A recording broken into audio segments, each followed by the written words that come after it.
Hello! రోజు మనం దాచే డబ్బుల వెనుక ఉన్న నిజాలని ఈరోజు ఈ ఎక్స్‌ప్లెయినర్‌లో చూడబోతున్నాం. సాధారణంగా బ్యాంక్‌లో డబ్బులు వేశామా, ఇంకా అది సేఫ్‌గా ఉన్నట్టే అని మనం అనుకుంటుంటాం, రైట్? కానీ అక్కడ నిజంగా మనకు సంపద పెరుగుతుందా, లేక నిశ్శబ్దంగా కరిగిపోతోందా? ఔట్‌స్మార్టింగ్ ఇన్‌ఫ్లేషన్. అసలు ఇన్‌ఫ్లేషన్‌ని ఎలా బీట్ చేయాలి, సంపద నిజంగా ఎలా సృష్టించాలి అనేది ఇప్పుడు చూద్దాం. ఫస్ట్ అసలు ఈ క్వెశ్చన్ వేసుకుందాం. బ్యాంక్ అకౌంట్లో డబ్బులుంటే చాలా సేఫ్ అని ప్రతి ఒక్కరూ అనుకుంటారు. అది సమాజంగా మనలో నాటుకుపోయిన నమ్మకం.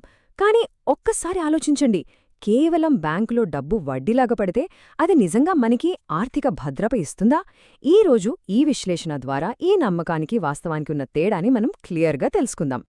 ఇక్కడ మనం చూడాల్సిన మెయిన్ నంబర్ ఒకటుంది, 6-7%. ఇదే ద్రవలోల్బన. సింపుల్గా చెప్పాలంటే ఇన్ఫ్లేషన్ రేట్. మనం దాచుకున్న సంపాదనని సాదిచప్పుడు లేకుండా కరిగించేసేది ఇదే. వస్తువుల ధరలు ప్రతి సంవత్సరం అందాజుగా ఈ శాతంలోనే పెరుగుతుంటాయి. ఈ ఇన్ఫ్లేషన్ అనేది మనం రోజు చూసే నిత్యావసర వస్తువుల నుంచి పెద్ద పెద్ద ఖర్చుల వరకు అన్నిటినీ ప్రభావితం చేస్తుంది. అసలు ప్రాబ్లం ఎక్కడ వస్తుందో చూద్దాం.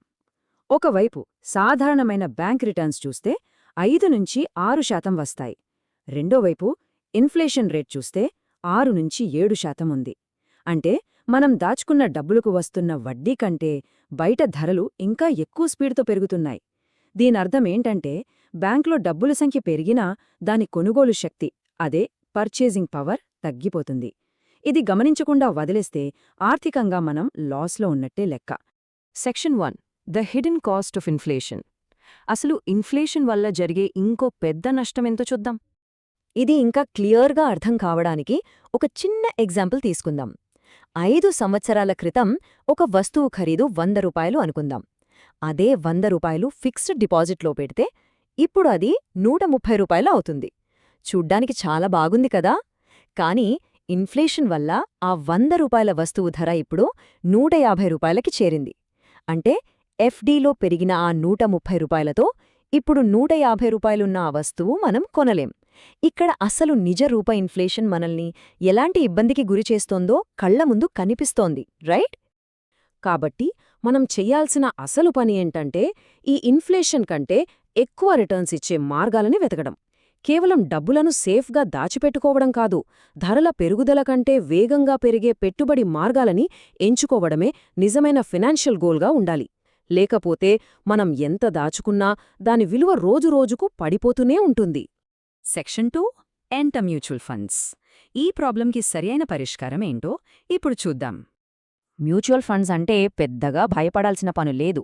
అసలు ఇవి ఏం చేస్తాయంటే అనేక మంది దగ్గర డబ్బులు సమకూర్చి ఎదుగుతున్న కంపెనీల స్టాక్స్లో పెట్టుబడి పెడతాయి. స్టాక్ మార్కెట్లో ఈ కంపెనీలు ఎదిగితే వాటికి లాభాలు వస్తాయి. దాంతోపాటు మ్యూచువల్ ఫండ్లో ఉన్న మన పెట్టుబడి కూడా పెరుగుతుంది.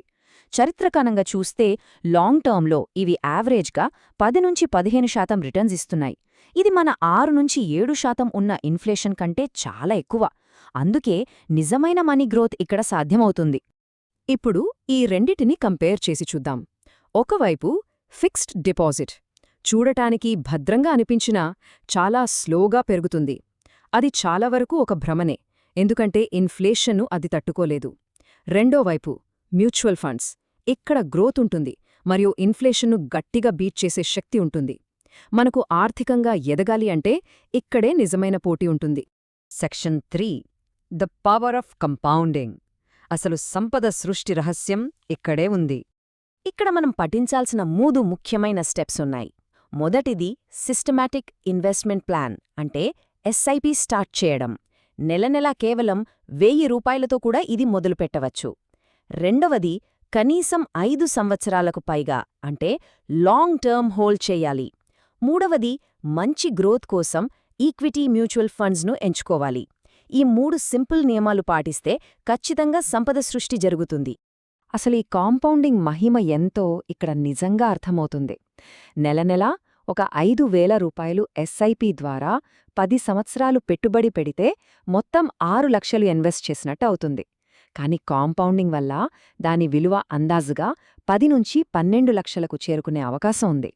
ఇది కేవలం ఇన్ఫ్లేషన్ను ఎదుర్కోవడం మాత్రమే కాదు, నిజమైన సంపదని సృష్టించడం, 6 లక్షలు పెట్టుబడి పెడితే అది దగ్గర డబల్ అవ్వడం అనేది కాంపౌండింగ్ పవర్కు గట్టి నిదర్శనం.